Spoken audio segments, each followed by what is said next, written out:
How to fix you follow or unfollow too frequently or too often on TikTok.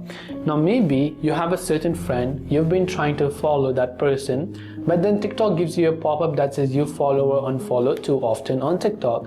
Now this usually happens when you have a lot of following or you unfollow some of the people, and TikTok has noticed that kind of behavior from your account, which is why they will restrict some of those features onto your account for the time being. So in that case, you must simply try the next day or a couple of hours later.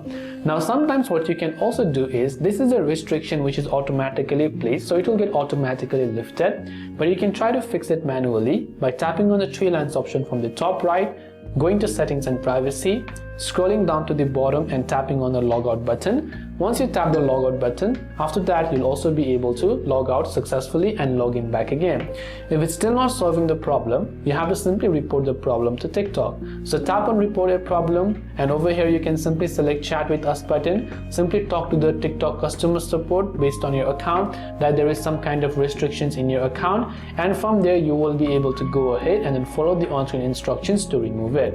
That's all it takes for you to fix you follow or unfollow too often on TikTok. I hope the video helped you out. If you have got any further questions, feel free to also leave them down in the comment section below. As always, thanks for watching till the very end, and see you soon in the next video.